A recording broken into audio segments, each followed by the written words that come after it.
Yo, what's going on, guys? Robert Warshak here, and we've got the next expansion announcement. We have the United in Stormwind. Their announcement of the announcement like a couple days ago kind of signified that it was going to be Stormwind with all the guards and stuff like that wearing the gear of Stormwind. So if you're a World of Warcraft player and you're an Alliance, you're very familiar with the Stormwind city, and if you're not, you probably have no idea what this town is or anything that involves World of Warcraft. But Stormwind is like a huge capital that's like one of the main places you start out. It's absolutely huge and actually has its own dungeon built into the city, and it's called the Stockades, which they hinted might be the basically mini set that comes out, 2 months after Stormwind. So I'm willing to put money on we'll have the Stockades as the mini set of United and Stormwind 2 months after the release. So with that, as always, you get the new game board that is themed based on the new expansion. It's going to be releasing August 3rd. We got 135 cards in this expansion. Keep in mind, guys, I'm actually not going to be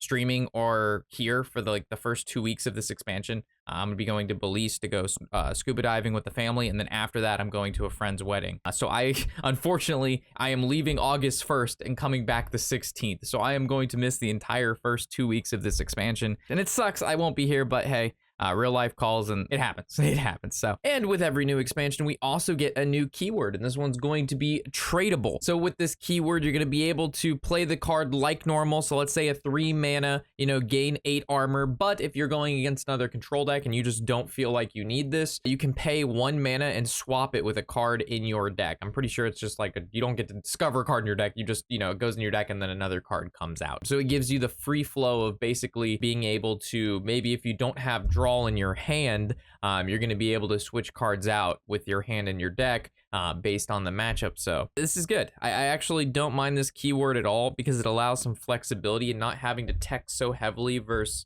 maybe aggro or control, because now you're going to be able to mitigate that with being able to kind of navigate your hand a little bit better. We'll have to see how it works out. I am very intrigued by this, and it actually seems pretty cool. So the first card I guess we're going to take a look at here that has the tradable is going to be the Heavy Plate. This is 3 mana and you can gain 8 armor.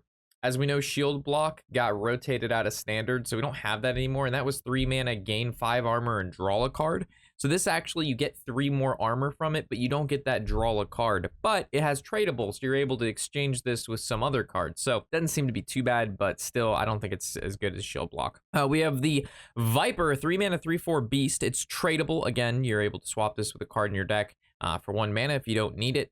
Which Battlecry destroy your opponent's weapons. So it's just a strictly better acidic swamp ooze. This is stat-wise really good. A 3 mana 3/4 stat-wise is very competitive. It has the ability to be swapped out with another card if you don't need it. If let's say if your opponent's class doesn't have a weapon in it, you can just put this card back in your deck and then go ahead and draw a different card, and then if you happen to draw it again, you can cycle it again for 1 mana. So this card is really good. Very, very good weapon tech here. Far superior to Ooze, and 100% will be played. And it's a neutral, so it's gonna be able to be played in any deck. It's not just like, specific. So this is pretty insane for weapon removal, which tells me we're probably going to get a lot of weapon-esque cards this expansion or the next expansion, which we'll get into in a bit because there were a couple that were shown on stream. So we have the Impatient Shopkeep. He's a 3 mana 3/3 tradable rush. It seems like your generic kind of filler here. He does have the new keyword, and a 3 mana 3/3 rush isn't bad. There's not much else to say about the Shopkeep. We have the Fire Sail, a 4 mana tradable. Deal 3 damage to all minions, and it's a fire spell. So this seems pretty good. Dealing 3 damage to all minions as a mage, early game board clear, and if you don't need the board clear, you can put it back in your deck. This seems like a really good mage card. Right now, in regards to middle game removal, they don't have much. So quest lines are back. So basically quests, as we know, if there's a quest in your deck, it starts in your hand. They showed us a Warlock quest and a Mage quest. So for the Mage quest here, we have a cast a Fire, Frost, and Arcane spell. And then as you do these things, so as you cast a Fire spell, your reward for casting a fire spell is draw a spell. And if you cast a Frost, you draw a spell. And then if you cast an Arcane, you draw a spell. Once you've completed all of that, you would have drawn 3 cards, and then you unlock this guy here, the Arcanist Dawngrasp. He's a 5 mana, what looks to be 7/7, and for the rest of the game, all of your spells have +3 spell power. So that's pretty insane ability. +1 spell power is good enough, 2 is really good, and 3 is just nuts. So this quest gives you a pretty chunky 5 mana 7/7 minion, and then for the rest of the game, regardless if he lives or not, you have that +3 spell power. For the Warlock though, let's find that one. Take 6 damage on your turns, and then when it's complete, you get a 5 mana, what looks to be 7/7, and her ability is all the damage you take on your turn, your opponent actually takes that instead for the rest of the game. So very similar to the Mage one where it persists until the end. The Warlock one does as well, and I'm assuming all of the other ones do that. The 5 mana 7/7 stat line seems to be pretty consistent from what I saw in the video. So the new quests seem really good, and they don't seem too crazy in regards to like infinite value like we've seen before with the Gul'dan and the Frostlich Jaina and you know the Ragnaros hero power we saw on the Warrior. I mean, those were just absolutely crazy. I think they've toned them back a little bit and kind of gave you stuff along the way that makes the quests not seem so bad. So along with quests returning and a new keyword, they've dived into mounts and professions, which is like a huge part of WoW, and it makes up a large quantity of the game. So we have a lot of flavor there in regards to these cards here. So these are going to be from, I'm assuming, the enchants, because this is a 3 mana 0/2 weapon for the Warlock, the Rune Mithril Rod, which is an enchanter's item. After you draw 4 cards, reduce the cost of the cards in your hand by 1, and then it loses 1 durability. So you draw 4, discounts everything in your hand, and then it go ahead and goes to 0/1. So it seems like a really, really good Warlock card. It's got a pretty premium price for it too. 3 mana for a 0/2 that doesn't do anything right away, and then you have to draw cards after that. But for Control Warlock, there's a lot of cards in your hand, and discounting those throughout the game seems pretty damn good. So very interesting flavor here. I like the flavor a lot of this stuff. This next one, this Paladin one, I don't really like this one too much, but it does seem like it would be okay. It's the Jewel Kit, which is a jewel crafting item that you need for that particular profession, and it's a 1 mana 0/3, so huge durability on this, not a lot of upfront cost. After a friendly minion loses Divine Shield, give minions in your hand +1/+1.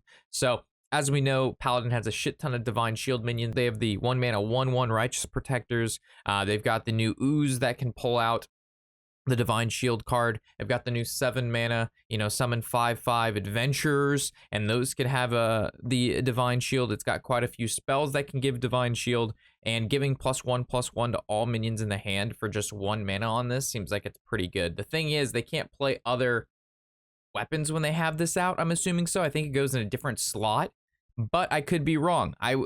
It would actually be it would be a ton of flavor if you could have the weapon out and, the profession thing would go somewhere else. But I think this is going to go where the weapon goes. For the mounts, we have a Priest, the Elec mount, the 7 mana, give a minion 4/7 and taunt, and then when it dies, summon an Elec, and that Elec is also a 4/7 with taunt. So the stats you get out of this is a 8/14 with taunt. That's just huge. That's a massive, and it's very similar to the old Paladin card that had the summon the Kodo. It was a 6 mana, give a minion +2/+6 taunt, and then when it died, it would summon a 2/6 Kodo. So this is very, very similar to that, but instead of a Kodo, you're getting an Elec, and it's a Priest card. So Priest is even more annoying now, and it's definitely following suit of like what Priest does with buffs, and this is an insane card. There's no way that this card does not see play. This is nuts. This card's so good. And then we have the Ramming mount. It's a Hunter mount card, and it is a 3 mana, give a minion +2/+2 and immune while attacking. And then when it dies, summon the Ram, and that Ram is going to, again, be the stats it gives, which is a 2/2 Ram, and that Ram will also be immune while attacking. So pretty solid Hunter card. The thing is with Hunter is it doesn't really give a shit if it's immune while attacking because it doesn't go into other minions. All Hunter does is go face right now. There's like no other Hunter deck. It's just face Hunter. And this isn't a face Hunter card, so this is more of like a mid-range beast. So we'll see where Hunter ends up this expansion. Maybe it'll get more of the mid-range beast package in it, and we'll start seeing that again. But this is definitely not a bad card. This allows for trades. Your minion lives. We know how good immune is because Demon Hunters are running the 2/4 that makes your hero immune and minions immune when it attacks, and that card's really good. Plus, you get a 2/2 out of this. So you're basically getting a 3 mana 4/4. Your minions are immune while attacking, or your minion is. So very good card here, and we'll see if it fits into Hunter, but I don't see why it wouldn't. It seems like a pretty solid card. Also, one last thing. If you log in today, you get the Flightmaster Dungar for free. And this guy is Battle Cry, choose a flight path and go dormant and awaken with a bonus when you complete it. So a big thing of World of Warcraft in regards to traveling is flight paths. So each area, if it's worthy, like a town or a hub, will have flight paths to it, and each zone probably has a couple of them, depending on, Horde or Alliance. So basically, you have 3 options. You have one that occurs immediately. It's a very fast flight path, and you get a 2/2 poisonous. So you're basically getting a 3-mana 5/5.